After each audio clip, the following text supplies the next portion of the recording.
আপনারা শুনছেন না চরমোনাই এবং জামাতের সাথে খুব গন্ডগোল যাইতেছে, কে কয়টা আসন নিবে এগুলা নিয়ে চরমোনাই 150 আসন চাইতেছে।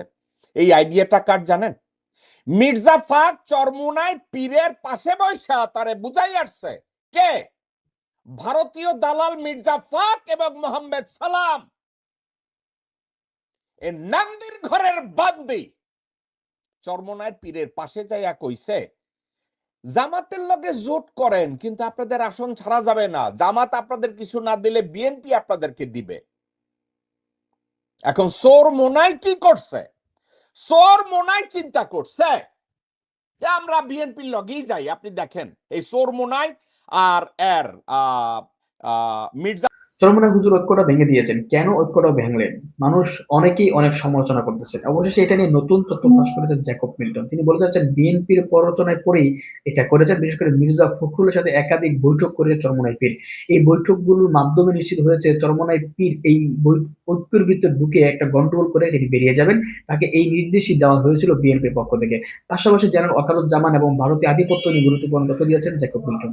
একটা কথা বলি, আপনারা ছোট সময় থেকে শুনেছেন 10 মণ দুধের ভিতরে যদি 1 ফোঁটা গরুর চোনা ফেলেন, গরুর মুত ফেলেন, দুধ নষ্ট হয়ে যায়।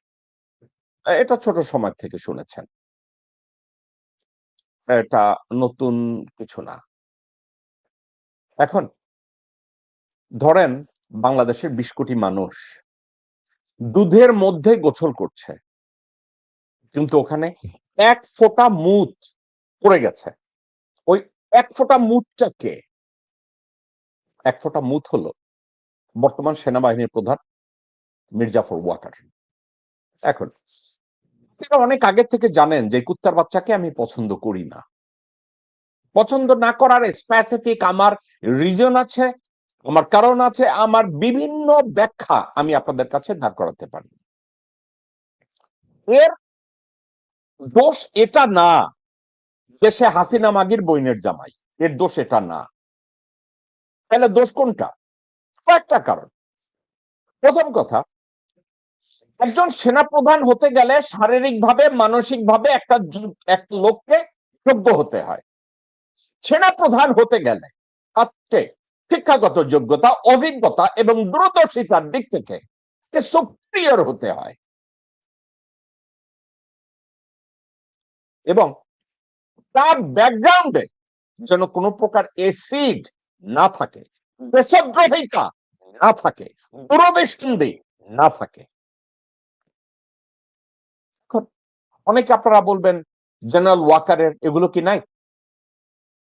এগুলো নিয়ে আপনাদের সাথে একাধিকবার আমি কথা বলেছি, বহু আলাপ আলোচনা আপনাদের সাথে আমি করেছি, কিন্তু এই মাদককে নিয়ে কেউ কথা বলতেও ভয় পায়। মনে হচ্ছে পেশাব করতে গেলে শিখে দেবে। এবং এই মির্জাফরের অনলাইনেও আবার 2 জন মিনিমি আছে কার্টুন, এরাও আবার তাকে গ্লোরিফাই করবে। এখন আসি আমার প্রথম কথা। আমি বলছি সেনা প্রধান হতে গেলে একজন মানুষকে, ফিজিক্যালি একজন মানুষকে শারীরিক এবং মানসিক ভাবে যোগ্য হতে হবে। দর্শক শ্রোতা আপনারা জানেন কিনা জানি না, এই মির্জাফরের ওপেন হার্ট সার্জারি হয়েছে এবং পিসমেকার বসানো আছে। এই কুত্তার বাচ্চা রাত্রে বউয়ের সাথে শুইতে গেলে ডাক্তারের ইনস্ট্রাকশন আছে, বলার পর খুব এক্সাইটেড হয়ে বউর উপরে লাভ দিও না, তুমি মরে যাবা।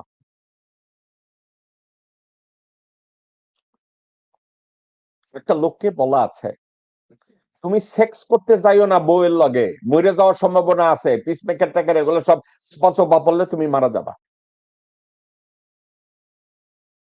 এই যদি হয় একটা লোকের শারীরিক ফিটনেস, ওই লোকটা আর্মি থেকে রিটায়ার্ড করার কথা। মানসিকভাবে ভারসাম্যহীন এ কথাটা কেন বলি? প্রতিনিয়ত সে চুরি করেছে, এখন এই চুরিটাকে রাগঢাক করার জন্য একটা ইন্টারপ্রিটেশন তৈরি করতে হয়। সেক্ষেত্রেও সে একটা বকরা, একটা চৌধু, একটা গান্ডু। মিডিয়া পিলখানা হত্যাকাণ্ডের সাথে এই লোকটা ওতপ্রোতভাবে জড়িত, কিন্তু তার কথাবার্তার নমুনা আপনারা যদি দেখেন যে আমি জোর করে এটাকে ধামাচাপা দেব। আমি জাস্ট এক বক্তব্য আপনাদেরকে শোনাবো, একটু কথা শুনেন। আজকে একটা বেদনা বিধুর দিবস। 2009 সালের 25শে ফেব্রুয়ারি আমরা এই 57 জন চৌকস সেনা অফিসার এবং শুধু তাই নয়, আমাদের কিছু কিছু পরিবারবর্গর সদস্যদের আমরা হারিয়েছি। এখানে আসার সময় এই ছবিগুলো আমি দেখছিলাম। এই ছবিগুলো আপনারা অনেকে ছবিতে দেখেছেন, কিন্তু এগুলো আমার সব চাক্ষুষ দেখা। আমি একটা চাক্ষুষ সাক্ষী এই সমস্ত বর্বরতার। একটা জিনিস আমাদের সবসময় মনে রাখতে হবে, এই বর্বরতা কোনো সেনা সদস্য করেনি, সম্পূর্ণটাই তদানীন্তন বিজিবি সদস্য দ্বারা সংঘটিত। Full stop. এখানে কোনো ইফ এবং বাট নাই। এখানে যদি ইফ এবং বাট আনেন, এই যে বিচারিক কার্যক্রম এতদিন ধরে হয়েছে, 16 বছর ধরে 17 বছর ধরে যারা জেলে আছে, যারা কনভিক্টেড, সেই বিচারিক প্রক্রিয়া ব্যাহত হবে। এই জিনিসটা আমাদের দর্শক শ্রোতা, আপনারা খেয়াল করে যদি দেখেন ওর বডি ল্যাঙ্গুয়েজ, ও বলে আমি একজন প্রত্যক্ষদর্শী। দেয়ালে যত ছবি দেখেছেন, দেয়ালে যত ছবি দেখেছে, এর প্রত্যক্ষদর্শী সে প্রত্যক্ষদর্শী। তাকে আপনি খেয়াল করে দেখেছেন লেখা বক্তব্যকে পড়তে গিয়ে মিথ্যে চোখে মুখে উঠে, এটা সে বলতে পারে নাই। ওই হত্যার সাথে আমি নিজ জড়িত। 17 বেঙ্গল নিয়ে আমি ওখানে মীর জাফরের ভূমিকায় দাঁড়িয়েছিলাম, এবং খুনিরা যখন খুন সম্পূর্ণ করেছে আমি তাদেরকে পার করে দেওয়ার ব্যবস্থা করেছি। এখন এই লোক সেনাপ্রধান, আমি কেন রাগ, আমি এই কথাটা বলছি, কুত্তার বাচ্চা কেন গরুর চোনা, 40 মন দুধের মধ্যে 1 ফোঁটা গরুর চোনায় কুত্তার বাচ্চা কেন, ওই মাদার বোর্ড কেন, আমি এই কথাটা বলছি। প্রথমত ফিজিক্যালি আনফিট, আর পিসমেকার বসানো, ওপেন হার্ট সার্জারি হয়েছে, রাতে ঘুমাইতে গেলে তার উপরে ডাক্তারের ইনস্ট্রাকশন, কুত্তার বাচ্চা তুমি সেক্সুয়াল কোনো অ্যাক্টিভিটিস করতে যাও না, তুমি এখন মদনে। আমি ওই কথা বলছি। এটা গেল তার শারীরিক ফিটনেস। মানসিক ফিটনেস, সে বিকারগ্রস্ত। সে কথাবার্তা বলতে গেলে ডানের কথার সাথে বায়ের কথার কোনো সামঞ্জস্য নাই, কথাবার্তা এভাবে বলে। কিন্তু একটা কথা, কে লিখিত দিলে তাকে 25 বার রিপিটেশন করাইতে হয় যে সৌয়ার পথ, তুমি কথা কইতে গেলে কাগজের দিকে তাকাবা, কারণ মিথ্যে কথা। সাবজেক্ট আন্তরিক কোনো কনভারসেশন না। যেমন আমি তো কোনো কাগজ নিয়ে আপনাদের সামনে বসি, এই যে আমি আপনাদের সাথে কথা বলছি, আমার কিন্তু কোথাও কোনো কিছু লেখা নাই, আমি আপনাদের চোখের দিকে তাকায় কথা বলতেছি। কারণ কি জানেন, আন্তরিক ভাবে আমার ভিতরে আন্তরিকতা কাজ করে, সততা কাজ করে, কোনো মিথ্যাচারিতা বাস্তবে এই নয়, এগুলো আমার মধ্যে কাজ করে না। ওয়াকার ওখানে বলছে গত 16 বছরের বিচার, অর্থাৎ বলতে চাচ্ছে ওর আত্মীয় ভারতীয় চুতমারানি হাসিনা মাগি সে নাকি বিচার করে গেছে।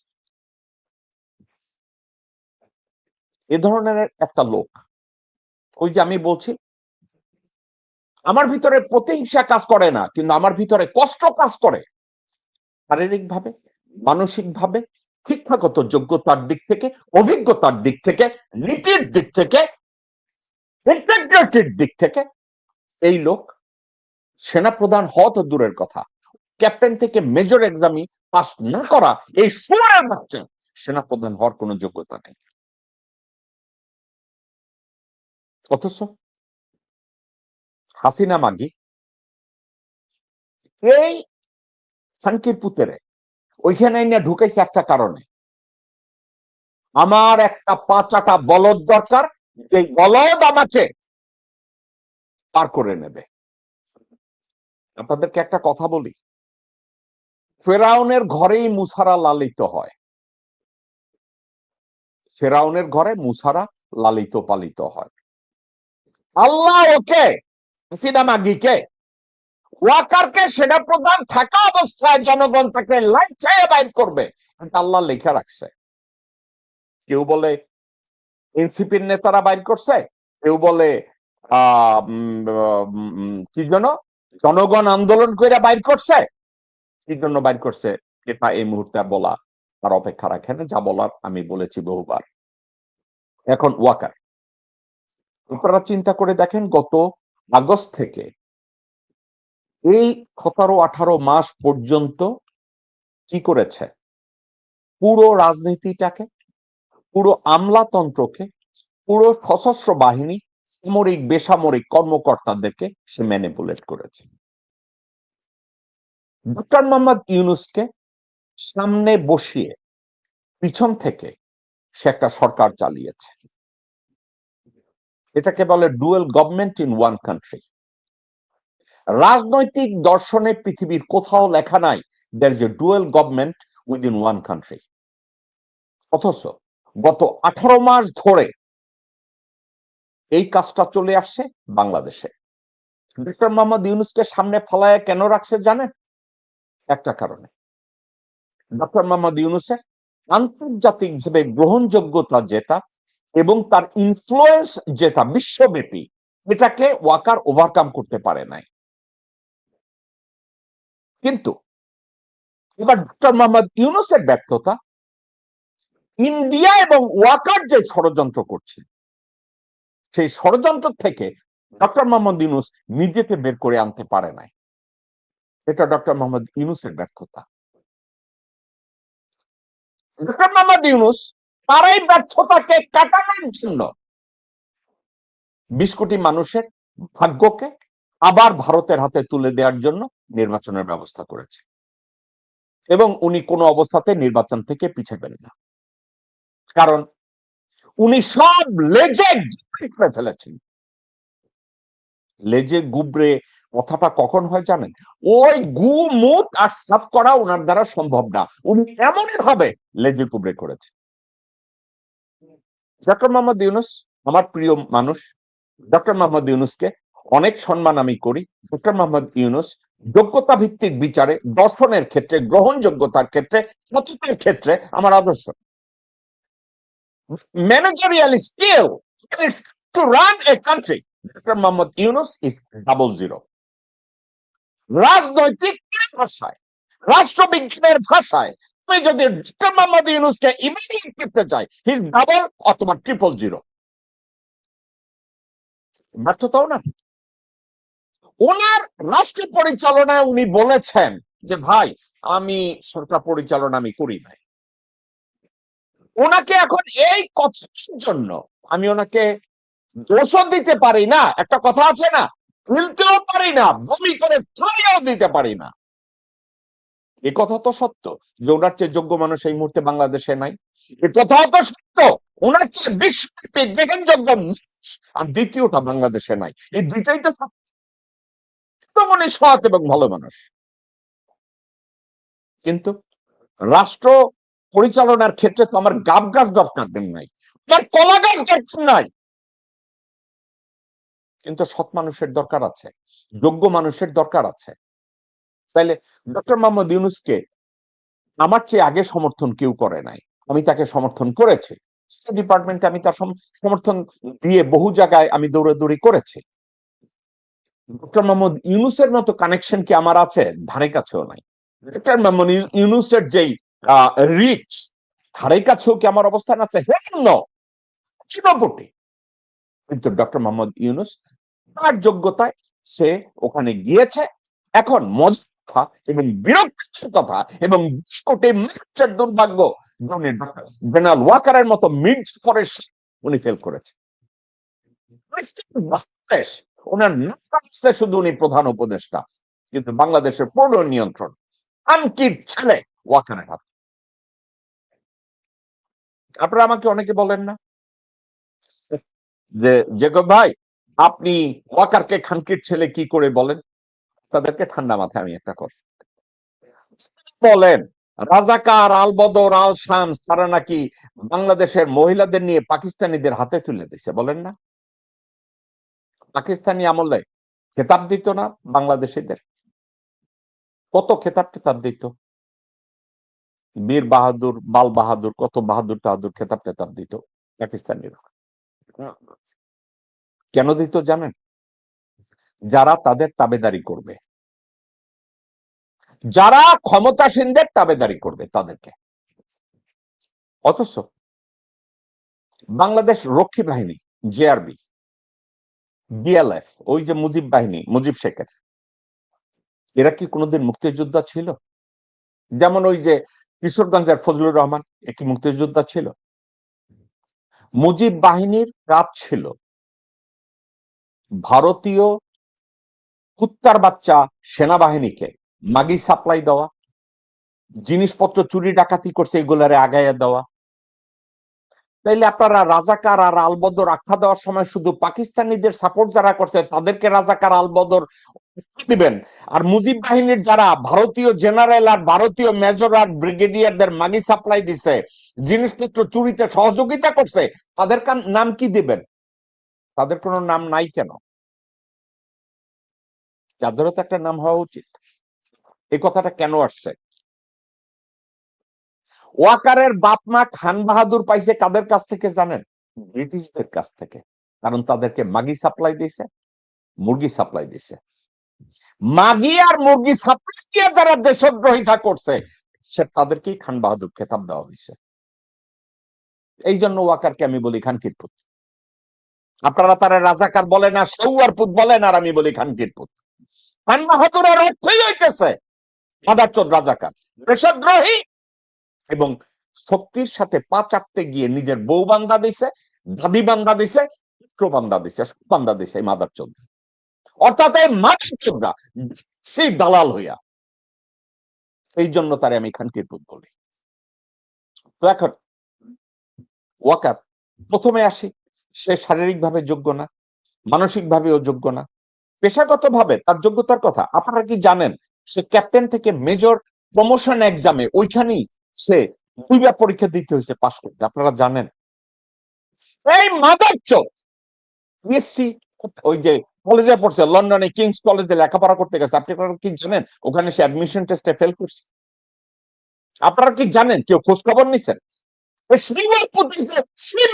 স্টুডেন্ট শুধু ওই যে মোস্তাফিজের জামাই, ওই যে হাসিনা শেখের ফুফা, হ্যাট জামাই, ওই বালের রেফারেন্স দিয়া এই খানকির পুত্রে পরিবারতান্ত্রিক রাজনৈতিক আদলে তাকে, যে মেজর মীর জাফরের ভূমিকা পালন করে 2009 সালে, 2009 সাল থেকে 2020-21 সাল 22 সালের মধ্যে তারা লেফটেন্যান্ট জেনারেল বানাই ফেলাইছে।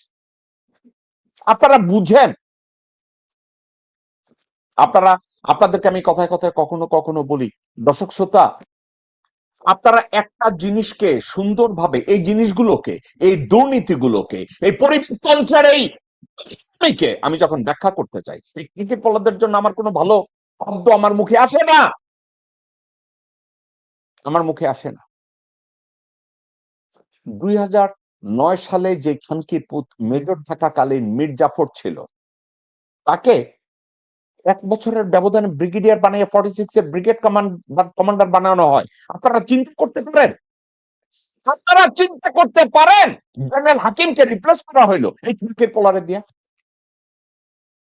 আজকের এই খানকির পোলা ভারতের মোদির সাথে কথা বলে, জয়শঙ্করের সাথে কথা বলে, রাজনাথ সিং এর সাথে কথা বলে, অথচ এরা কিন্তু ডক্টর ইউনূস আর খলিলের ধারে কাছেও যায় না। হ্যাঁ, এটা সত্যি, ডক্টর মোহাম্মদ ইউনূস এবং খলিল তারা কমিউনিকেট করে ইউরোপ এবং আমেরিকার সাথে, হয় না। এখন আমরা হইছি ভারতের পেটে, সেখানে বৈশা এই মাদারবোর্ড সেনাপ্রধানের চেয়ারে বৈশা সে যদি রাজনাথ সিং এর সাথে কথা কয়, জয়শঙ্করের সাথে কথা কয়, অজিত দোভালের সাথে কথা কয়, মোদির সাথে কথা কয়, তাহলে he is powerful. Doctor Mohammad ইউনূসের সারা জীবনের ব্যর্থতা, আমি ওনার নোবেল পুরস্কারের জন্য ওনাকে 25 বার স্যালুট দেই, ওনার যোগ্যতাকে আমি 25 স্যালুট দেই, কিন্তু উনি doctor Mohammad Yunus miserably to manage Waker and minister of defence মন্ত্রণালয় মোহাম্মদ ইউনূসের ব্যস্ততা zero না। বাংলাদেশে কোনোদিন যদি সত্যিকার অর্থে ডক্টর মোহাম্মদ ইউনূসকে ইভালুয়েট করা হয়, সেক্ষেত্রে একটা কথা বলা হবে, ওনার নোবেলের সফলতা, ওনার গ্রামীণ ব্যাংকের সফলতা, বিশ্বব্যাপী গ্রহণযোগ্যতা, it's become zero due to his failure to reform Bangladesh. উনি পারে নাই। এখন উনি বলবে বাংলাদেশের চোর শাসক, আরে বাট তুই চোর শাসক, ওই দেশে আপনি জন্মাইছেন ডক্টর ইউনূস স্যার, আপনি ওই দেশে জন্মাইছেন, ওই দেশের রাজনীতিবিদরা বেশ্যা, এটা কি আপনার অজানা? ওই দেশের আর্মিরা যে চোর, এটা কি আপনার অজানা? জেনারেলরা যে কুকির পোলা, এটা কি আপনার অজানা? সবকিছু জানার পরে দেশে গিয়ে আপনি হিউম্যানিস্ট হইছেন। হিউম্যানিস্ট হয়ে লাভ কি স্যার? আপনারা হিউম্যানিস্ট হইতে কে বলছো এখানে? আপনি হিউম্যানিস্ট হইতে গেছেন, আপনি হিউম্যানিস্ট হইয়া 20 কোটি মানুষের জীবনে এইভাবে গুমাইখা দিলেন। আপনি নির্বাচন খেলতে গেছেন, আপনার চোখের সামনে নির্বাচন কমিশন বিকাম ছোট জগন্নাথ, এই পোলারা ওইখানে বৈশা সে নাগরিকদের নমিনেশন দেয়, ঋণ খেলাপিদের নমিনেশন দেয়, অপরাধীদেরকে নমিনেশন দেয়, হাসিদেরকে নমিনেশন দেয়, বৈধতা দেয়। স্যার আপনি এটা তাকায় তাকায় দেখেন, শামকির পোলা ওয়াকার এগুলা তাকায় তাকায় দেখে। এখন এই কথা যদি আমি বলতে চাই যে খুব গালি দেয়, আপনাদেরকে কি আমি রবীন্দ্রসঙ্গীত গায়া বলবো? আপনারা এই দুর্নীতিগুলো করছেন এবং আমার দেশের মানুষের কপালে গুমা খেয়ে দিতেছেন, আমি তো এইভাবে বলবো আপনাদেরকে? আমি ভাই রবীন্দ্রসঙ্গীত গাওয়ার লোক না। আমি যদি আপনারা চুত্তরাদি হন, আমি আপনাদের শামকির পোলা বলবো, মুখের মধ্যে আমি পেশাব করে দেবো।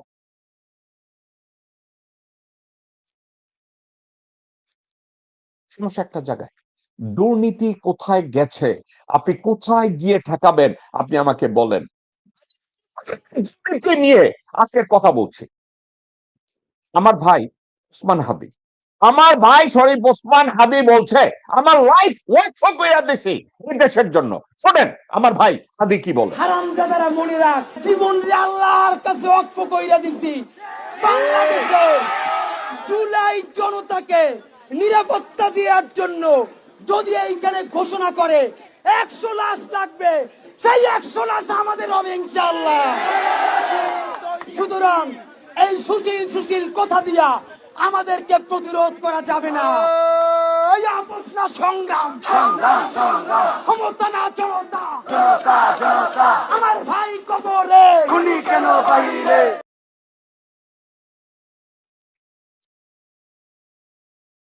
কষ্টের কথা কি জানেন? ইটস অলরেডি বিন ডিসাইডেড, হাদি হত্যার বিচার হবে না। It's already been decided. আমাদের শ্রদ্ধেয় ইউনূস স্যার গিভ আপ করছে, তাদের বিচার হবে না, কারণ জেনারেল ওয়াকার এই বিচারটা হইতে দিবেন। এখন বলবেন আমি কি করে জানি যে বিচারটা হবে না? আপনারা কি জানেন হাদির ভাইকে লন্ডনে হাই কমিশনার বানানো হয়েছে? আপনারা কি এটা জানেন?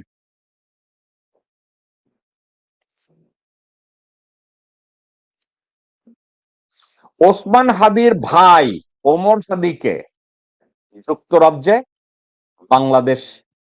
বাংলাদেশ সহকারী হাই কমিশনার নিয়োগ। এর অর্থ কি বুঝতেছেন? It's already been compromised. শেষ।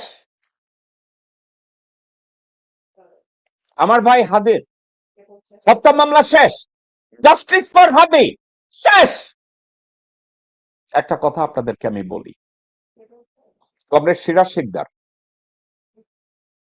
তাকে খুন করা হলো, অত্যন্ত বিপ্লবী একজন মানুষ কমরেড সিরাজ শিকদার, দেশের জন্য বুকে তাজা রক্ত তিনি ঢেলে দিয়েছেন। মুজিব শেখ এবং শেখ কামাল যখন মুজিব শেখের সামনে মুখের ভিতরে পিস্তল গুলি করলো এবং মুজিব শেখ পার্লামেন্টে গিয়ে বলল, কোথায় সে সিরাজ শিকদার? আপনি কি জানেন এই মুজিব শেখ এবং কামাল এবং আওয়ামী লীগ গভর্নমেন্টের সাথে কে কম্প্রোমাইজ করেছে? সিরাজ শিকদারের আপন ভাই বোনরা। তারা কোটিপতি হয়েছে। সিরাজ শিকদারের ডেড বডি এবং কবরের উপরে তারা দিয়েছে, কারণ টাকা তাদের কাছে বড়। বিঙে মুসলমান ভাই বোনদের প্রতি ভালোবাসা থাকা উচিত, কিন্তু আমার কোনো আস্থা নাই। বাংলাদেশের কোন ভাই বোন এরা ভাই বোন না, এরা রক্তের যোগ, রক্ত চোষা। আমার ঘৃণা হয়, আমার ঘৃণা হয় ভাই বোন শব্দ উচ্চারণ করতে। আমি শুধু একজন সিরাজ শিকদারকে দিয়ে দেখি নাই, আমি প্রবাসী এক ভাই কোভিড নিয়ে দেশে গেছে, সারা জীবন পরিবারকে পেলেছে ইটালির থেকে।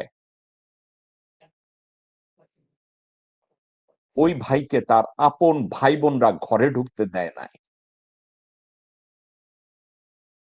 আমার এই বালের ভাই বোনের সম্পর্ক, আল্লাহ আমাকে মাফ করো, কোনো শ্রদ্ধাবোধ, কোনো ভালোবাসা আমার নাই রে ভাই। আজকের ওসমান হাদির ভাই যদি এই পজিশন অফার করে যে লন্ডনের অ্যাসিস্ট্যান্ট হাই কমিশনার, হাদির ভাইয়ের কোনো যোগ্যতা নাই ওই পজিশনের জন্য। হাদির ভাইয়ের কোনো দূরদর্শিতা নাই একজন ডিপ্লোম্যাট হওয়ার। তাকে যদি ওই পজিশনটা দেওয়া হয়, সে একটা দেওয়া হয়েছে, হাদি হত্যার বিচার হবে না, পরিবার থেকে এই বিচার নিয়ে আর কোনো কথা বলা হবে না। যারা বলবে তাদেরকে থামানো হবে।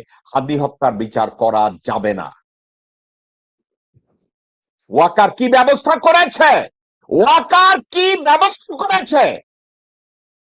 হাদিকে, হাদির ভাইকে সহকারী হাই কমিশনার নিয়োগ দিয়েছে।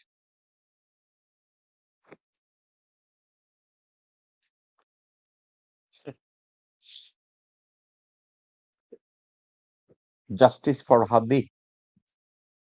আপনি দেখবেন এটা শুধু আমরাই গাইব, আমরাই চিল্লাবো, আমরাই ব্যর্থ হব, আমরাই কান্নাকাটি করব, আমরাই আবার রাস্তায় মারা যাব। হাদির ভাই এবং হাদির পরিবারকে আমি আহ্বান করব এই পজিশন গ্রহণ না করার জন্য, গ্রহণ না করে রাস্তায় যেন তারা অবস্থান নেয় যারা বিচার চায় তাদের পক্ষে। আমি ওমর হাদিকে চিনি না, আমি ওসমান হাদির কোনো ভাই বোনকে চিনি না। আমি তাদেরকে বলবো, কোন পজিশন আপনারা নিবেন না, কোন পজিশনের ধারে কাছে আপনারা পাড়া দিবেন না। আপনাদের উচিত রাস্তায় থাকা। আমার ভাই হাদির বিচার না হওয়া পর্যন্ত কোনো কিছু নাই। কি করেছে আপনারা কি জানেন? পররাষ্ট্র মন্ত্রণালয়ের এই নিয়োগগুলো ভারতীয় কুত্তার বাচ্চা ওয়াকার এবং ভারতীয় কুত্তার বাচ্চা তৌহিদ হোসেন দুইজনে একত্র হয়ে নেয়। কি করেছে?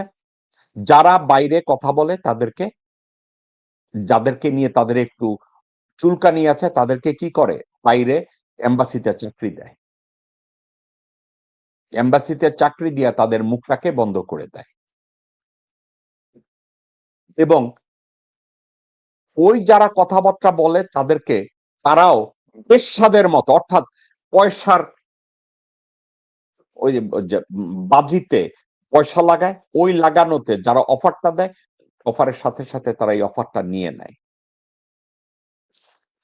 এই ওয়াকার ওইটা করেছে।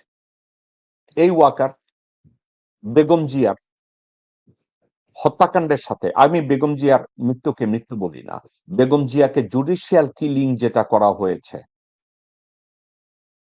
সেক্ষেত্রে ওয়াকার জড়িত। এখন আপনারা বলবেন হাসিনা জড়িত, ওয়াকার কেমনে জড়িত? আমি আপনাদেরকে প্রত্যেক দিন সরেয়ার থেকে শেখাবো না। হাসিনার প্রত্যেকটা দুর্নীতি, প্রত্যেকটা দেশদ্রোহিতা, জুডিশিয়াল কিলিং, গুম খুনের সাথে ওয়াকার জড়িত। আয়নাঘর তৈরিতে ওয়াকার জড়িত। 46 এর ব্রিগেড কমান্ডাররা কন্ট্রোল করে এই আয়নাঘর, ডিজিএফআই। এই খানকির ছেলে তখন ওখানে ছিল। আপনারা আগে বলতাম যে মেজর নূর অথবা ক্যাপ্টেন নূর তার ডেড বডি পায় নাই। আমি আবার 2 দিন পরে বলবো আরেকজন অফিসার যারও ডেড বডি পায় না, যার বউরে বিশাল একটা পজিশন দিছে, ওয়াকার ওই মৃত অফিসারের বউয়ের পাশায় হাত বুলাই একটু তেল মাইরা দিছে, ওই বউ ওইটা চাইয়া তার জামাই এই সাবজেক্টটা নিয়ে আর কোনো কথা কয় নাই। আমি এটা নিয়ে অন্য আরেকদিন কথা বলবো। আজকের বাংলাদেশের নির্বাচনের জন্য সবকিছু অ্যারেঞ্জ হয়ে গেছে এবং নির্বাচন যথাসময়ে হবে, কারণ ওয়াকার এইভাবেই চায়। এবং আমাদের doctor Mohammad Yunus sir give up করছে। ডক্টর মোহাম্মদ ইউনূস স্যার চিন্তা করছে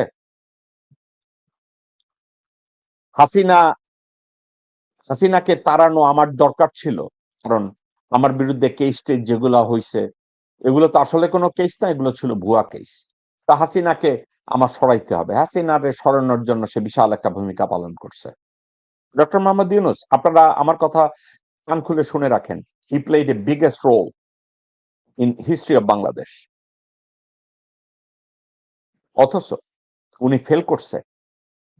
ভারতীয় ষড়যন্ত্র, ওয়াকারের ষড়যন্ত্র, আমলাদের ষড়যন্ত্র, বাংলাদেশের প্রত্যেকটা secretary, additional secretary, joint secretary, তারা ওয়াকারের কাছে অ্যান্সার করে, তারা ওয়াকার নিয়ন্ত্রিত। বাংলাদেশের সামরিক এবং বেসামরিক প্রত্যেকটা কর্মকর্তা ওয়াকারের কাছে জবাবদিহিতা করে। তাহলে ডক্টর মোহাম্মদ ইউনূস কি? ডক্টর মোহাম্মদ ইউনূস এই মুহূর্তে শারীরিকভাবে, মানসিকভাবে উনার শরীরে আর হয়তো কুলায় না প্রত্যেক দিনের ডে টু ডে অপারেশন চালানোর। আর উনি যেটাকে চ্যালেঞ্জ হিসাবে নিয়ে সামনে এগোবে সেটাও উনি পারছেন না।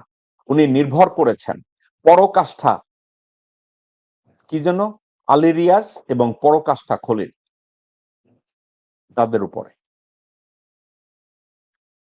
তারাও, আলী রিয়াজ বা খলিল, এরা হচ্ছে বাণিজ্যপন্থী।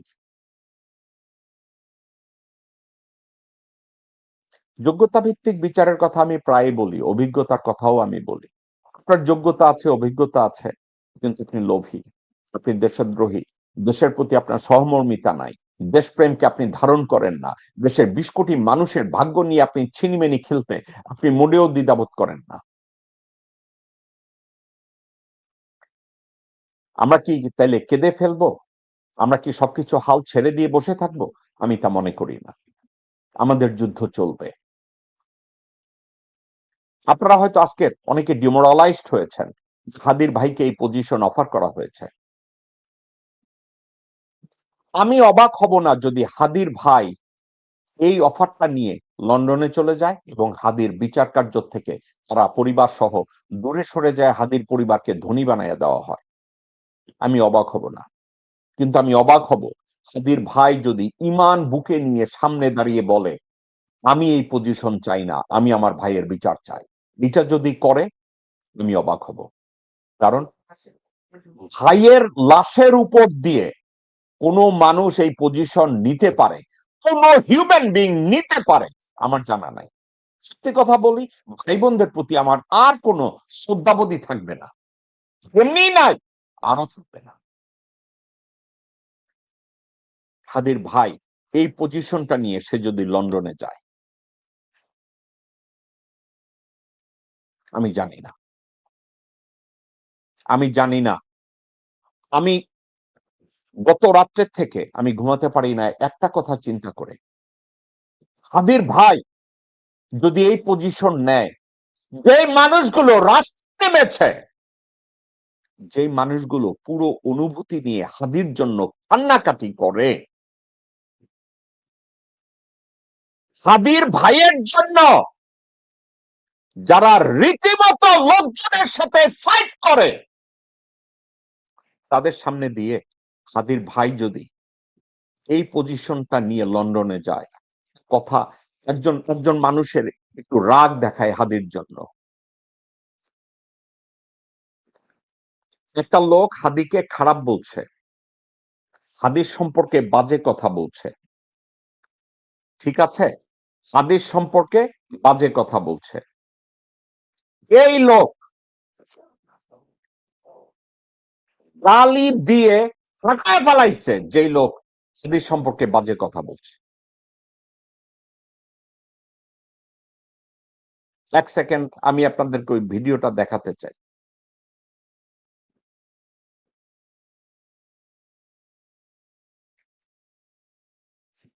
এরা হাদির জন্য পারে তো জীবন দিয়ে ফেলায়, হাদির জন্য হাজার হাজার লক্ষ লক্ষ মানুষ রাস্তায় নেমে আসে। এর প্রাইস হলো হাদির ভাইকে অ্যাম্বাসেডর বানাইয়া হাদির ভাইরে পাঠায় দিবে। শুনেন এই লোকটার কথাটা, গালিটা আমি আপনাদের সামনে তুলে ধরি। হাদির মতো একটা বাজে ছেলেকে, আপনার যার ল্যাঙ্গুয়েজের ভিতরে সব সময় শিখার কিছু নাই, ওরা মনে করছে হাদি যদি বাজে ছেলেও, তুই তো একটা ফুন্ডা যাওরা, তোর বাপ কেডা তুই কইবার ভাইবে, তোর মা কইতে পারবো তোর বাপ কেডা। চুত মারানির ফুট, চাল চোর, গম চোর, আড়া চোর, বস্তা চোর, তেল চোর, রসুন চোরের বাচ্চা, তোর ফাইলে জুতা দিয়ে 10টা বাড়ি দিলাম কাঁচা ভাড়ার মধ্যে, চুত মারানির ফুট। এই লোকটা তারা বলবেন অভদ্র, এই লোকটা গালি দিচ্ছে। আপনারা গালি শুনেন আর আমি ভালোবাসা দেখি, আপনারা গালি শুনেন আমি দেশপ্রেম দেখি, আপনারা ওখানে গালি শুনেন আমি বিপ্লব দেখি। ওই লোক যেই মুহূর্তে জানবে হাদির ভাই হাই কমিশনার হইয়া লন্ডনে গেছে, হাদির বিচার নাই কইরা দিছে, এই লোক ঘুমাতে পারবে না। এই লোক নামাজে দাঁড়ালে চোখ ছেটে পানি বেরোবে।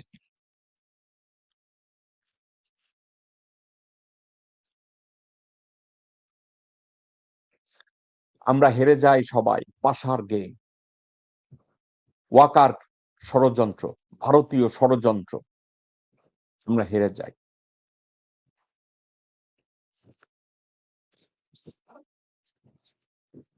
দর্শক শ্রোতা, আমি জানি না আমার কি বলা উচিত। ওকে, এবার অন্য একটা কথা নিয়ে, সাবজেক্ট নিয়ে আমি কথা বলছি। ডক্টর আসিফ নজরুল উনি নাগরিক শোক সভায় খালেদা জিয়ার সম্পর্কে একটা কথা বলছে। উনি বলছে বন্দি থাকাকালে খালেদা জিয়ার পক্ষে কথা বলার কেউ ছিল না। বন্দি থাকাকালে খালেদা জিয়ার পক্ষে কথা বলার কেউ ছিল না। কথাটা কি সত্যি? দর্শক শ্রোতা, আসিফ নজরুল নিজে কিন্তু খালেদা জিয়ার পক্ষে বহুবার কথা বলেছে, শহীদ রাষ্ট্রপতি জিয়া রহমানকে নিয়েও কথা বলেছে। এটা কিন্তু সত্যি কথা, অস্বীকার করার কোনো রাস্তা নাই। এই মুহূর্তে উনি বেইমানি করছে, ওই মুহূর্তে উনি সরাসরি বেইমানি করছে, ভণ্ডামি করছে। কিন্তু ওই সময় খালেদা জিয়া যখন হাজতে, তাকে নিয়ে উনি বহুবার কথা বলেছে, অস্বীকার করার নাই। কিন্তু কথা কারা বলে না, উনি হয়তো তাদেরকে উপলক্ষ করে বলেছে যারা কথা বলার ছিল, তারা বলে নাই। যেমন মির্জা ফাক বলে নাই, আব্দুল আউয়াল মিন্টু বলে নাই, আমির খসরু মাহমুদ চৌধুরী বলে নাই, সালাউদ্দিন বলে নাই, সামাওবাই বলে নাই, এরা বলে নাই।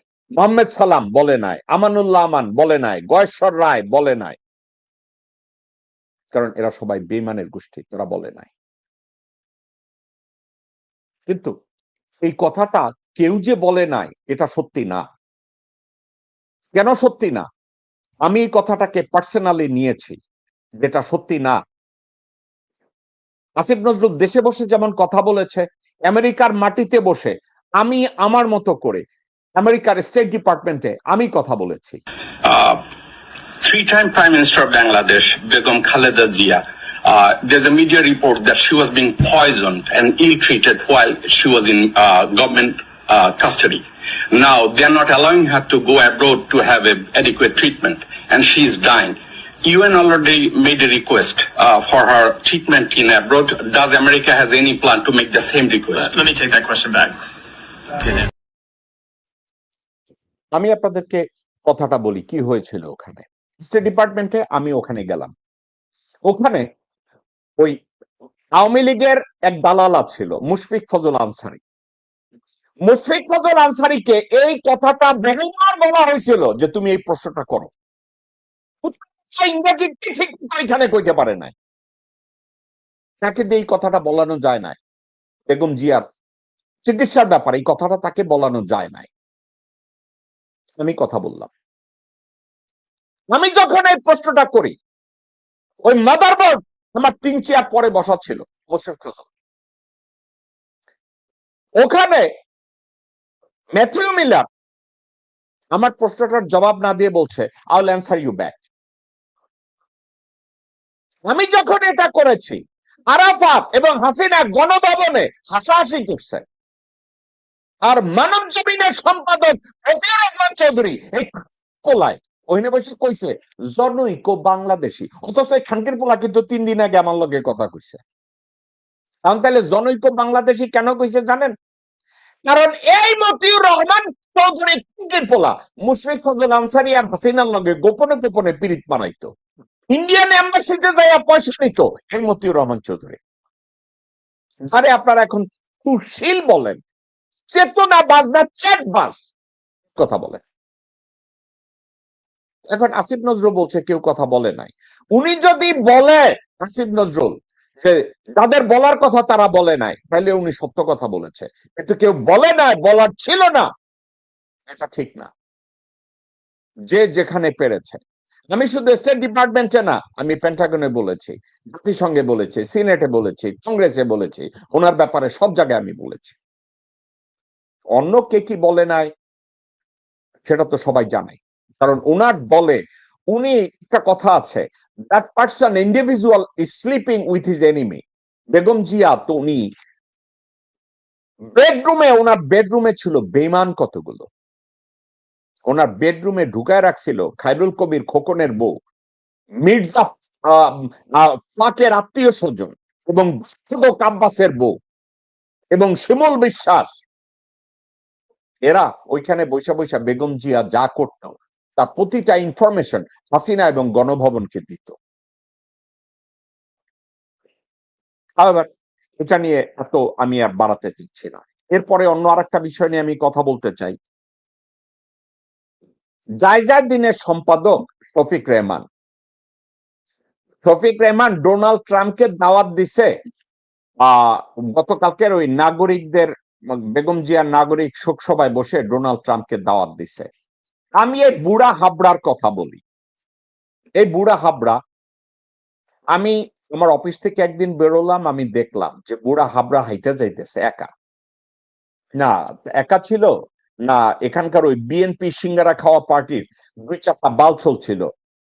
একটার নাম বোধহয় ছিল মিজানুর রহমান মিল্টন, আর একটা ছিল সিজার না যেন কি, আর আর আর কে কে ছিল আমার মনে নাই।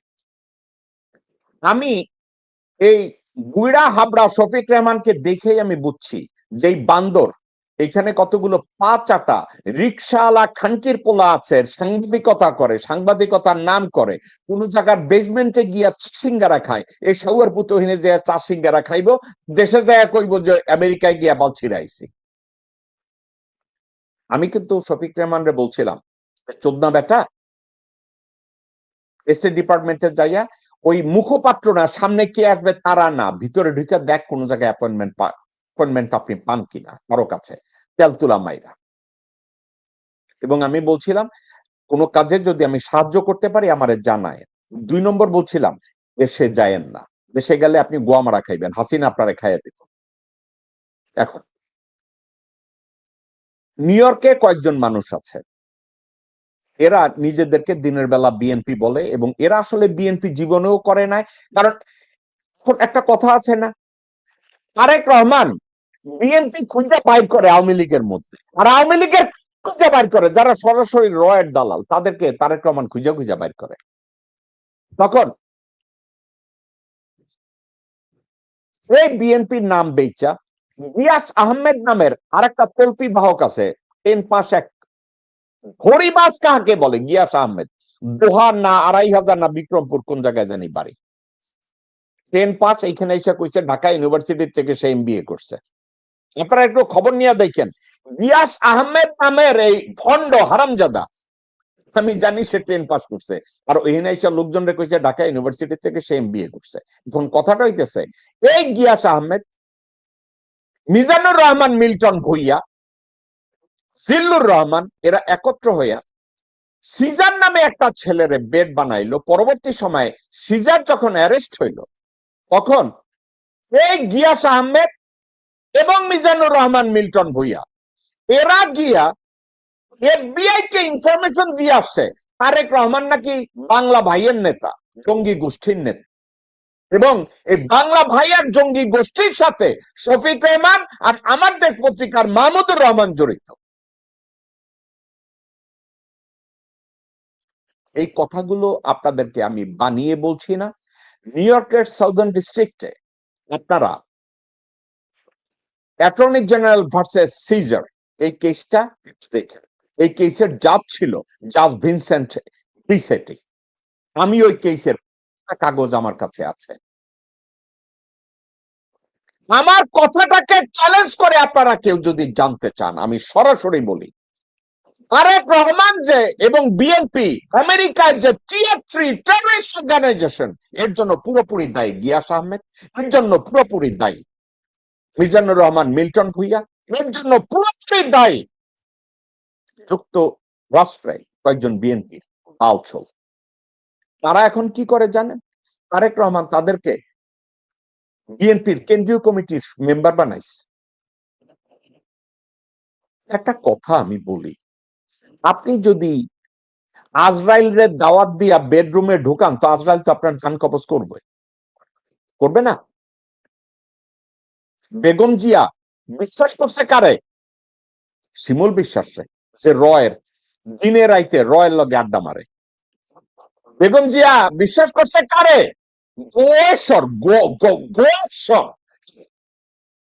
কারে বিশ্বাস করছে? সাইনুল কবির খোকনের বউরে, আমানুল্লাহ আমান রে, আব্দুল্লাহ আউয়াল মিন্টু রে। এরা কি সব রয়ের দালাল? তারা বিএনপি রে খাইছে, বেগম জিয়া রে খাইছে, এখন তারেক রহমান রে খাইব। তাইলে তো জিয়ার বংশ শেষ। তাইলে এখন আপনি বলবেন কেন তারেক রহমানের বউ? তারেক রহমানের শ্বশুর রিয়ার আরবির আলমে খান রঙের এজেন্ট ছিল, সাথে লোক একত্রে ওত নিছে। বলার কথা শিখান আমারে। সাবজেক্টে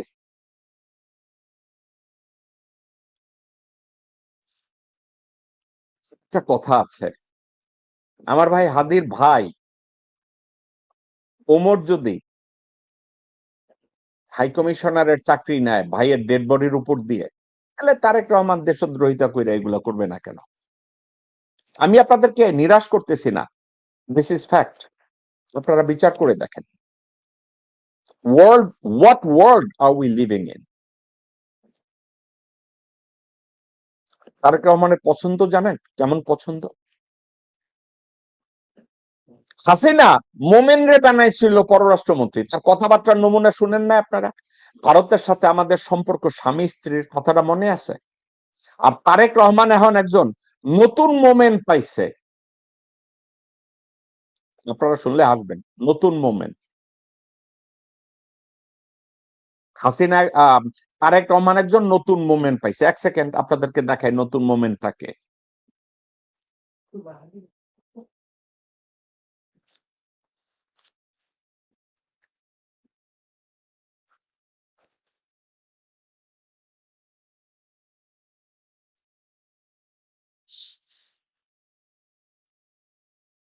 দর্শক শ্রোতা, মোমেন্ট সব জায়গায় বেইজ্জতি হইতো। কেন বেইজ্জতি হইতো? তার কথাবার্তার ধরন, আচার আচরণ এগুলো নিয়ে মানুষ এখনো হাসে। হাসিনার পররাষ্ট্রমন্ত্রী আর তারেক রহমান এখন কি বানাইছে, ওটারে কি বলে, একজন নতুন মোমেন্ট খুঁজা পাইছে তারেক রহমান। এই নতুন যে মোমেন্ট খুঁজা পাইছে, লেখাপড়ায় ভণ্ড, নিজেরে ক্যামব্রিজের এডুকেটেড বানায়, অথচ ক্যামব্রিজে তার কোনো রেকর্ড নেই। অর্থাৎ আমি বললাম যে আমি অমুক জায়গা থেকে অমুক করছি, কিন্তু ওখানে কোনো রেকর্ড নেই। তারেক রহমান তারে নতুন মোমেন্ট, অর্থাৎ তারে নাকি পররাষ্ট্রমন্ত্রী বানাবে। এখন তারেক রহমান হয়তো বানাবেও, কারণ বলদ কি আর মানে আপনি কি এই সংসারে যদি বলদ না থাকে, বলদ কয়টা কিনা সংসারে ঢুকাইবেন? এখন তারেক রহমান একজন বলদ বাইর করছে, মোমেনের জায়গাটা যে নিবে। এখন এই মোমেন, হাসিনারা ছিল মোমেন, আর আমাদের তারেক রহমান নতুন মোমেন্ট বাইর করছে। দেখেন এই নতুন মোমেনের কাজ কারবার, হাসি, কথাবার্তার স্ট্যান্ডার্ড কি? ছাড়া কোনো অসুবিধা নাই, বুঝছেন তো। তো এখানে মানে যারা ক্যালকুলেট করতেছে যে আমরা মেবি গো বিয়ন্ড 50, তাহলে এদের জন্য তার 100 আসন ছাড়া কোনো ব্যাপারই না। তো মোমেন্ট, নতুন মোমেন্ট। এখন এই নতুন মোমেন্টের আবার কথা শোনেন। মানে ভারতের সাথে কি সম্পর্ক হবে? ভারতের প্রধানমন্ত্রী, মাননীয় প্রধানমন্ত্রী নরেন্দ্র মোদী সাহেব চিঠির মাধ্যমে যখন উনি কন্ডোলেন্স মেসেজ জানান চেয়ারম্যান সাহেবকে, ওই লেটারেই বলছেন যে তারেক রহমান সাহেবের নেতৃত্বেই নয়া দিগন্ত এবং নয়া new phase of relations they are willing to reset. শুনছেন তার যোগ্যতা কি জানেন? আমির খসরুর একটা ছবি দেখছেন না? কোন ছবি? আমিন খসরুর যে ছবিটা আপনাদেরকে আমি প্রায় দেখাই। আমির খসরু যখন অমিত শাহের এইখানে ধুতির নিচে মাথা দিতে গেছে, আমির খসরুর ওই হুমায়ুন কবিরের ছবিটা নাই, এইখানে পিছনে দাঁড়ানো ছিল এই হুমায়ুন কবির। কারণ আমির খসরু মাহমুদ চৌধুরীর মিনিমি হয়েছে এই হুমায়ুন। বেগম খালেদা জি এটা টের পাইছে। বেগম খালেদা জিয়া টের পাইয়া সে চাইছিল এই হুমায়ুন কবিরকে তারেক রহমানের পাশের থেকে সরাইতে। খালেদা জিয়া সর্বান্তকরণের চেষ্টা করছে এই চুমকির পোলারে তারেক রহমানের পাশের থেকে সরাইতে। তো এই যে তারেক রহমানের শ্বশুরা ছিল তারেক রহমানের শাশুড়ি তারেক রহমানের বউয়ের বড় বোন বিন্দু তারা কি ওইখানে সরাইতে দিবে? সরাইতে দেয় নাই। এই হুমায়ুন কবির বলছে খালেদা জিয়ার কোনো ক্ষমতা নাই আমারে সরানোর, চ্যালেঞ্জ করে বলছে এই হুমায়ুন কবির। তো শিক্ষাগত যোগ্যতা কোন রকম টাইনা মাইনা গ্রাজুয়েশন করছে, শুয়োরের বাচ্চা বলছে সে নাকি ক্যামব্রিজে মাস্টার্স করছে, অথচ কোন রেকর্ড ক্যামব্রিজ অ্যাকনলেজ করছে? আমার না, লন্ডনে এক ভদ্র মহিলা আছে, ক্যামব্রিজে যোগাযোগ করছে, ওই ইমেইলের প্রত্যেকটা কপি আমার কাছে আছে। আরেকটা কথা, আমি যখন এইগুলো নিয়ে প্রশ্ন করি না, কোনো ফাঙ্কির পন্থা আমার কাছে চ্যালেঞ্জ করে না, একটা কারণে, কারণ সত্যটা বেরিয়ে যাবে, সত্যটা একের পর এক আমি বলতে থাকবো। আপনারা দেখেন আমার হাতে কিন্তু কোনো কাগজ নাই, সরাসরি আপনাদেরকে বলছি এই সত্যগুলো।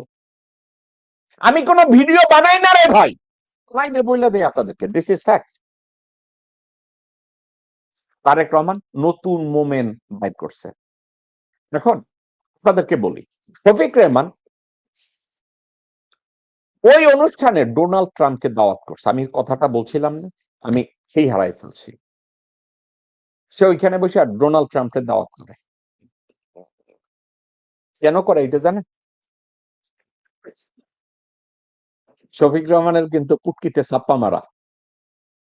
কারণ কি? ফেডারেল কোর্টে শফিক রেহমান, মাহমুদুর রহমানের নাম ওই কেসে আসামি হিসাবে দেখানো ছিল।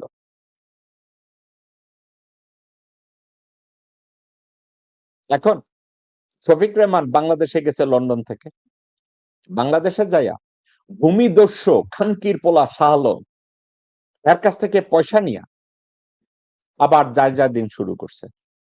এখন শফিক রেহমান যদি কোরআন শরীফ মাথায় নিয়ে কয় আমি দেশপ্রেমিক, আমার এটা বোঝার আর কিছু বাকি আছে? শাহ আলমের কাছ থেকে পয়সা নিয়ে কোন লোক যদি কয় আমি ফেরেশতা, শাহ আলমের পয়সায় আমাদের নিউ ইয়র্কের হিরো আলম ইলিয়াস হোসেন চালাইছে না?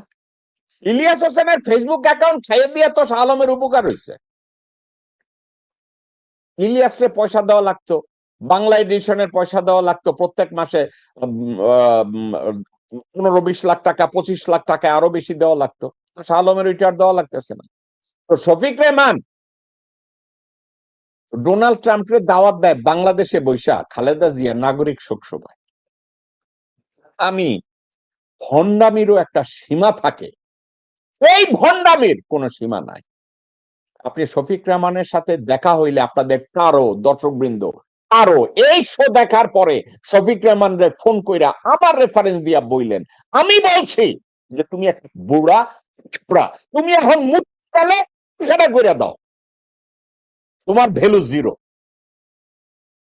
বললেন যে তুমি মিয়া আমেরিকা যাই ডোনাল্ড ট্রাম্পের লগে, বিজনেসম্যান ডোনাল্ড ট্রাম্পের লগে দেখা করতে পারো না, তুমি বালের বাল ছিড়ু নান্দির ঘরের বান্দি কোন জায়গায় যাইয়া ডোনাল্ড ট্রাম্পের দাওয়াত দাও। কইলেন যে মাদার বোর্ড, নিউ ইয়র্কের সাউদার্ন ডিস্ট্রিক্টে যে ক্রিমিনাল কেস হয়েছিল, ওই ক্রিমিনাল কেসে তুমি তো আসামি আছিলা।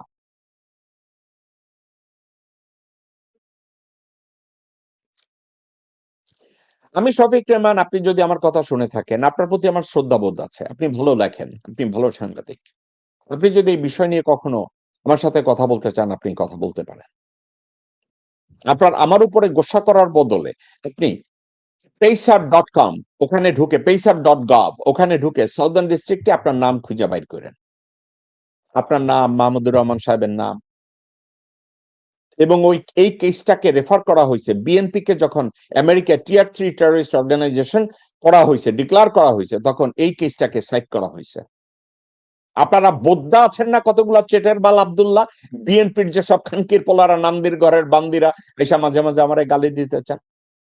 যোগ্যতা আছে থাকলে দেখেন, বিএনপি কে যে টিয়ার 3 টেররিস্ট অর্গানাইজেশন করা হয়েছে, ওই কেসে এই সাবজেক্টটাই ওই কেসটাকে সাইড করা হয়েছে।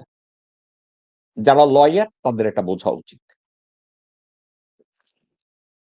এবার অন্য একটা বিষয়ে কথা বলে আজকের আলোচনাটা আমি শেষ করতে চাই। সে বিষয়টা হলো জামাতে ইসলামী 11 দল করতে গিয়েছে। 11 দল করতে গিয়ে ইসলামী আন্দোলন, তাদের প্যারেন্ট অর্গানাইজেশন হয়েছে চরমোনাই নামে ভণ্ড পীর, তাদের আকড়া। এই ভণ্ড পীরের আকড়ায় এরা জামাতের সাথে যখন আলাপ আলোচনায় প্রথম যায়, আমি এই আলোচনাটা পছন্দ করি না। পছন্দ না করার পিছনে একমাত্র কারণ ছিল এরা আসলে বিশ্বস্ত না, এরা রিলায়েবল না, এরা সত্য বিশ্বাস করে না, এরা হইছে মিথ্যায় ভরপুর, ভণ্ডামিতে ভরপুর, চুরিতে ভরপুর, জাস্ট খানকির পোলা। এই চরমোনাইট চ্যাট, এরা বেঈমান। এরা শুধু একটা জিনিস বুঝে, টাকা পয়সা এবং ক্ষমতা, এবং লেখাপড়া না জানা কতগুলো মানুষ এই খানকির পোলাগো দরবারে যায়, যাইয়া তাগো পয়সা দেয়, এবং তারা মনে করে এরা শেষ বিচারের দিন এদেরকে নাকি জান্নাতে নিয়ে যাইব। এই কুত্তার বাচ্চাদের, এই ফাইজুল করিম রে। তো জামাত ইসলামী চেষ্টা করছে ইসলামিক দলগুলোকে একত্র করার জন্য। যখন চেষ্টা করছে তখন তারা আলোচনা করে চিন্তা করেছে দেখি ইসলামী আন্দোলনে ডাকি। আপনাদেরকে আমি একটা উদাহরণ দেই। এরশাদের সময় ৮৮ তারা একটা পার্টি করলো, জাকের পার্টি। পুরা বাংলাদেশে তারা পার্টির নমিনেশন দিল। আপনাদের মনে আছে জাকের পার্টি কতগুলো নির্বাচন করে কয়টা আসন পাইছে?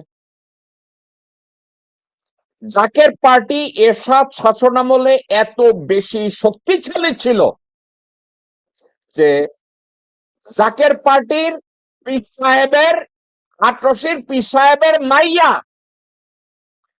ব্রা দেখাইয়া এয়ারপোর্টে নামে, ব্রা দেখাইয়া, পাশা দেখাইয়া আটে, পীরের বংশ। নির্বাচনে আসন পাইছে কয়টা জানেন? ৫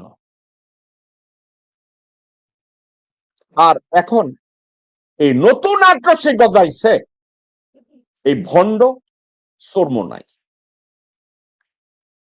এই ভণ্ড চোরমোনাই। হাসিনা এই যখন ওইখানে কিছু রাজনৈতিক দল করছে ইসলামী আন্দোলন, হাসিনারে বুদ্ধি দিছে জাহাঙ্গীর কবির নানক, কইছে যে এই মাদারবোর্ড আপনি যদি ডাইকে একটু মাথায় হাত বুলাইয়া দেন, আরে দিয়ে আপনি যা কিছু কইতে পারবেন, যা কিছু আলাপ আলোচনা করাইতে পারবেন। হাসিনা গণভবনে ডাকছে কারে? এই চোরমোনাইট দুই বাইরে। কোথায় ডাকছে? গণভবনে। ডাইকা হাসিনা প্রথম একটা কাজ করছে, ওই যে তার বইয়ের বাবার নামে 100-র উপরে বই লেখাইছে যে সে আউয়াল দরবেশের বংশধর, ওই ফয়জুল করিমের হাতে দিয়া কইছে আপনি এইটারে মার্কেটিং করবেন, আমার বাপ আউয়াল দরবেশের বংশধর। এই চোরমোনাই ফয়জুল করিম যেইখানে মাহফিল করতে যায় ওইখানে যাই এই কয় মুজিব শেখ ছিল আউয়াল দরবেশের বংশধর, নাম কয় স্লোগান দিয়া। হাসিনা তারে কইছে আপনারে আমি বরিশালের মেয়র বানাবো, আমনেরে আমি মন্ত্রী বানাবো। ফয়জুল করিম তো বগল বাজাইয়া নাই, আরে বাবারে বাবা, আমি বরিশালের মেয়র হমো, হ্যাঁ আমি বরিশালের মেয়র হমো, আমি মন্ত্রী হমো। সে রীতিমতো হাকডাক দেওয়া শুরু করলো। তারপরে নির্বাচন করতে গেছে, নির্বাচন করতে যাওয়ার পরে আওয়ামী লীগের মুনাফেকি যে চরমোনাইট চাইতেও বড় মুনাফেক, ফয়জুল করিম এটা বুঝে নাই। ফয়জুল করিম মনে করছে হ্যাঁ মুনাফেক, কিন্তু হাসিনা আর আওয়ামী লীগ হয়েছে মুনাফেকের দাদা যান, এই ফয়জুল করিম বুঝে নাই। ফয়জুল করিম নির্বাচন করতে গেছে, যখন নির্বাচন করতে গেছে সো সিঙ্গেল মুনাফেক হয়েছে ফয়জুল করিম আর চরমোনাই, আর ডাবল মুনাফেক ট্রিপল মুনাফেক হয়েছে হাসিনা আর আওয়ামী লীগ। এই ডাবল ট্রিপল মুনাফেকরা চরমোনাই পীরের থুতমা খান ভাঙ্গা দিছে। ভাঙ্গা দেওয়ার পরে চরমোনাইয়ের পীর আর কোনো কথা খুঁজা পায় না, ভাঙ্গা নাক লইয়া খালি আল্লাহর দিকে তাকায় তাকায় অভিশাপ দিছে। কোন পীর এই ধরনের অভিশাপ দিতে পারে আমার জানা নাই, তাকায় দেখেন। আল্লাহ পাক যেন এদের উপরে পরিপূর্ণ গজব ঢালে, আল্লাহ পাক যেন সেই গজব আমার চোখে দেখায়, আল্লাহর কাছে বলি আল্লাহ যেন সেই গজব আমার চোখে দেখায়, এবং আল্লাহ পাক গজব নাজিল করবে, কোনো সন্দেহ নেই।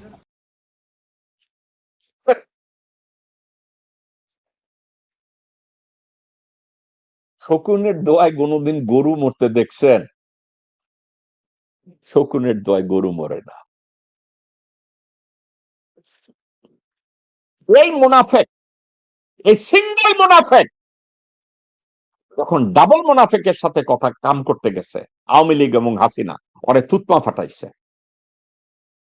এইবার জামাতের লগে সে প্যাক করতে যাইয়া কয় আমার 150টা সিট দিতে হইব। এই যে জাকের পার্টি 2, কেন জাকের পার্টি 2? আপনি কি জানেন ওই জাকের পার্টির সময় নমিনেশন যখন দিছে তারা এত জনপ্রিয়, পুরা বাংলাদেশে 18 জয় জয়কার, অথচ পুরা বাংলাদেশে ইলেকশন হয়েছে, ভোট পাইছে, আসন পাইছে 0। এখন এই ইসলামী আন্দোলন নিয়ে যখন তারা কথা জামাতের সাথে সিট ভাগাভাগি করতে গেছে, তাই বলছে আমাদের 150 সিট দিবা। আমি আপনাদেরকে বলি যা এই ইসলামী আন্দোলন পুরা বাংলাদেশে 5টা আসন পাবে না, 3টে আসন পাবে না। একটা যদি পায় কোন রকমে লাগাইয়া পাইলে পাইতেও পারে। আর আদৌ অবাক হয়েন না এরা যদি একটা আসনও না পায়। আমি নির্বাচনের পরে আমি এই চরমোনাইরে নিয়ে আমি বলবো তখন যে আপনারা তো 18 চেয়েও খারাপ। এখন 18, আই এম সরি, এই চরমোনাই তাহলে এইটা হইলো কেন, কেন হইছে সেটা শুনেন। এই চরমোনাই যখন জামাত ইসলামের সাথে 11 দলীয় জোট করতে গেছে, তারেক রহমান এবং তার দল চিন্তা করছে খাইছে তো এই চরমোনাইও যদি এখন জামাতের সাথে যায় তাহলে তো আমাদের সরকার গঠন করা সম্ভব হবে না, তাইলে এখানে আমি একটু মূলা ঝুলাই। হাসিনা ওই যে গণভবনে ডাইকা মাথায় হাত বুলাইয়া দিছে, তারেক রহমান কি করছে? নান্দির ঘরের 2 বান্দিরে পাঠাইছে চোরমোনাইর এদের লগে কথা কইতে। নান্দির ঘরের 2 বান্দি এই চোরমোনাইর লগে বৈশা কি কথা কয়, আতর নিয়ে কথা কয়। দেখেন, সংস্কার হওয়ার আগ পর্যন্ত যদি নির্বাচন না না না না না না না না, আমি এইটা দেখাইতে চাই নাই, আমি এইটা দেখাইতে চাই না রে ভাই। আমি আপনাদেরকে দেখাই, 1 সেকেন্ড আমার একটু সময় দেন, আমি ওইটা দেখাই। আহ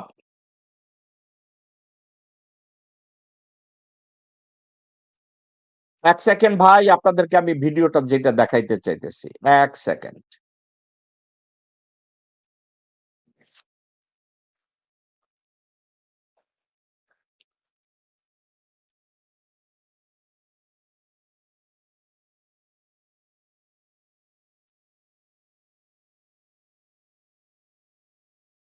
দর্শক শ্রোতা, ওখানে আমি দেখলাম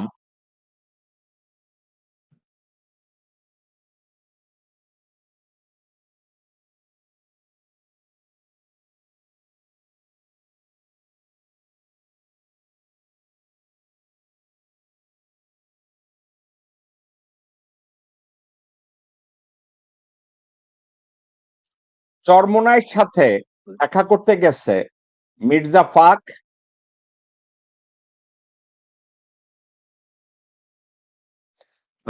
মোহাম্মদ সালাম,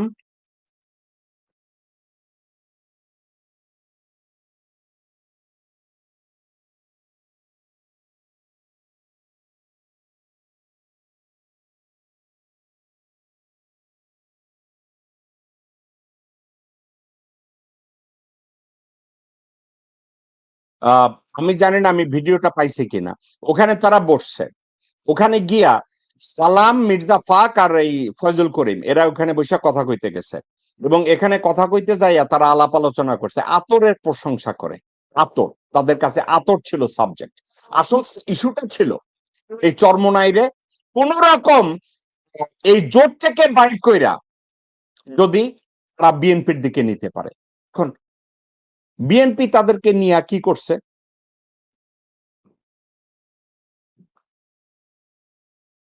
আমি জানি না দর্শক শ্রোতা এইটা কিনা, 1 সেকেন্ড।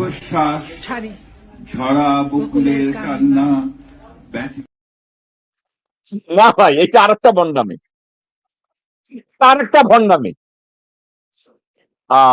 আমি ভিডিওটা আমার মনে হয় অন্য কম্পিউটারে, যাই হোক আমি আপনাদেরকে ভিডিওটা অন্য এক সময় শেয়ার করব।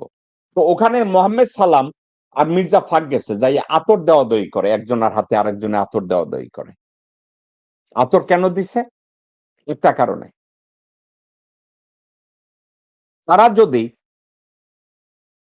এর নাম কি, ফাইজুল করিম রে জামাতের কাছ থেকে সরায় নিতে পারে, তাইলে জামাতের আসন তারা মনে করলো বেশ কিছু মানে চরমোনাইরও তো ভোট আছে, গ্রামে গঞ্জে কতগুলো অশিক্ষিত লোকজন আছে যারা তাদের ওখানে গিয়ে চাটে, তাদের ভোটগুলা সরাই দিল জামাতের কাছ থেকে। এটা বিএনপির টার্গেট, ওই টার্গেটে তারা জামাতকে সরাই দিছে। এখন আমি জামাতকে কৃতিত্ব দেব না তাদের ব্যর্থতার কথা বলবো, আমি দুইটার একটাও বলবো না। জামাত এখনো আশা করে যে ফাইজুল করিম হয়তো এটা বুঝা ব্যাক করে আসবে।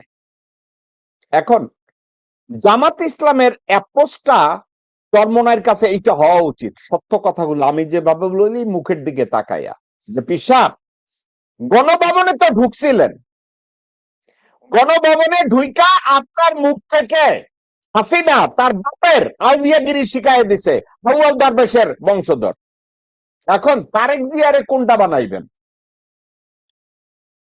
আলটিমেটলি চরমোনাইর এই লোকজনরা একটা জিনিস বুঝতে ফেল করছে, সেটা কি জানেন? এই বিএনপি যাদেরকে শরিক দল হিসাবে নমিনি করছে না, যেখানে যেখানে নমিনি করছে প্রত্যেকটা জায়গায় ওই নমিনির চেয়ে বিএনপির যে বিদ্রোহী ক্যান্ডিডেট যাদেরকে দিচ্ছে তারা বেশি শক্তিশালী। আপনি আমার কাছ থেকে লিখিত নেন, বিএনপি রুমিন ফারহানার সিটে এক মোল্লারে নমিনি করছে, উপর থেকে রুমিন ফারহানাকে বহিষ্কার করছে। আপনি মোটেও অবাক হব না, বিএনপি রুমিন ফারহানারে বলছে তুমি ইলেকশন করতে থাকো, তোমারে আমি পয়সা দিব, তলে তলে সাপোর্ট করবো। আবার ওই গণ অধিকার পরিষদের রাশেদ এবং নূর নমিনি করছে, কিন্তু তারাও ওখানে বিএনপির বিদ্রোহী প্রার্থী যে, তাদেরকে থামাইতে পারে নাই। কারণ বিএনপি তাদেরকে তলে তলে বলছে, তোমরা যদি নির্বাচন করে উঠে আসো, এসে আমাদের বিএনপিতে যোগ দাও। তাইলে ধরা খাবে কারা? ওই যে শরিক হইতে গেছে না যারা, ধরাটা তারা খাবে। এখন বিএনপি রুবিন ফারহানারে যেখানে নমিনেশন দিয়েছে, দেয় নাই, ওখানে তো এক মোল্লারে দিছে, মোল্লা একটা ধরা খাবে। কারণ মোল্লা ওখানে এমপি হবে না, ওখানে এমপি হবে Rubin Farhana. Rubin Farhana MP যখন হবে, সে আবার বিএনপির রাজনীতিতে জয়েন করবে। এটা বিএনপির একটা পলিটিক্যাল স্ট্র্যাটেজি। নূর গেছে ওইখানে ইলেকশন করতে, আমি দেখি ওখানে নূর না হওয়ার সম্ভাবনা। কেন? ওখানে মামুন যেভাবে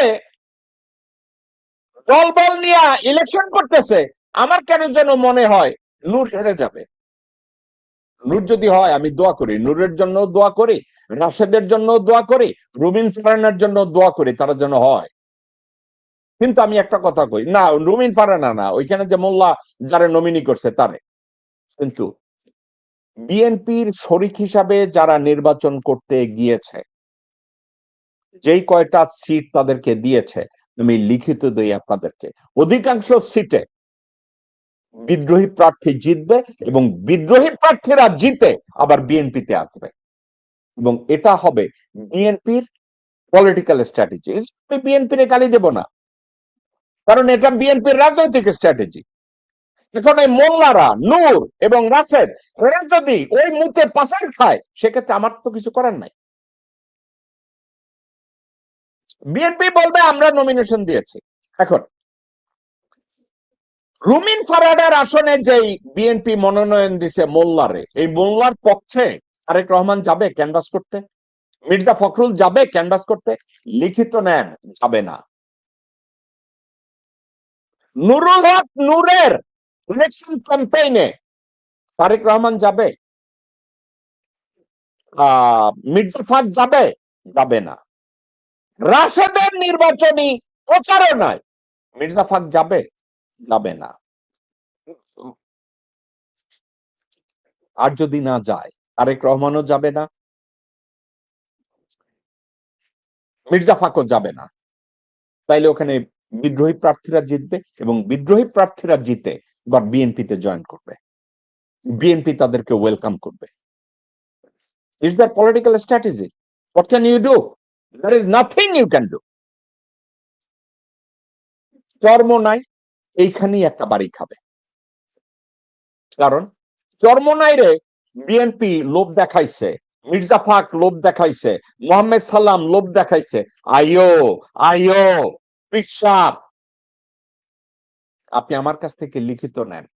এই চর্মনায়ের পীর আবার নাকের মধ্যে দুইটা লাথি খাইব, এই অভিশাপটা দিবে। আল্লাহ পাক যেন এদের উপরে পরিপূর্ণ গজব ঢালে। আল্লাহ পাক যেন সেই গজব আমার চোখে দেখায়। আল্লাহর কাছে বলি, আল্লাহ যেন সেই গজব আমার চোখে দেখায়, এবং আল্লাহ পাক গজব নাজিল করবে, কোনো সন্দেহ নেই। আল্লাহ গজব ফালায়। শকুনে দোয়া করছে গরু যেন মরে। দর্শক শ্রোতাই ছিল আমাদের শো। একটা কথা যাওয়ার আগে বলি, আমি লিখিত ভাবে কোনো বক্তব্য নিয়ে আপনাদের সামনে কথা বলতে চাই না, কারণ এটা হবে ভণ্ডামি। এই জন্য ভণ্ডামি হবে, বানোয়াট কথা। ওই অনলাইন অ্যাক্টিভিস্টদের ভিতরে সবাই ভিডিও বানায়, আমার মতো লাইভে কথা বলে না। ভিডিও বানায় মানে এডিট করে, মিথ্যা ঢুকায়, ভণ্ডামি ঢুকায়, এই করে সেই করে। আর আমার সামনে আপনারা যা দেখেন এটাই বাস্তব, সব সামনে। এটা নিয়ে আপনাদের সাথে ভণ্ডামি করার কিছু নাই। এই কথাটা বলার উদ্দেশ্য একটা, আপনাদের সবাইকে ইনভাইট করা, ভাই সত্য বলুন, সত্যকে গ্রহণ করুন, মিথ্যাকে বর্জন করুন, সুবিচারকে ধারণ করুন, কুবিচারকে প্রমোট করুন, অবিচারকে প্রত্যাখ্যান করুন, ভণ্ডামিকে প্রত্যাখ্যান করুন, চাতুরতা চালাকি থেকে দূরে থাকুন। সহজ সরল ভাবে জীবনযাপন করে। একটা কথা বলেছি, ভাই বোনদের ব্যাপারে আমার আর কোনো আন্তরিকতা নাই। কেন জানেন? চরিত্রের জন্য, আদর্শের জন্য, নীতির জন্য। আপনাদের নীতি নাই, আপনাদের কোনো আদর্শ নাই, আপনাদের কোনো মমত্ববোধ নাই, সম্পর্কের প্রতি আপনাদের কোনো সম্মান নাই, তাহলে ভাই বোন এ ধরনের সম্পর্ক থাকা না থাকা দুই সমান। কেন? আমি উদাহরণ হিসাবে সিরাজ শিকদারের উদাহরণ দিলাম। এ ধরনের সিরাজ শিকদারের উদাহরণ পুরো বাংলাদেশে আছে।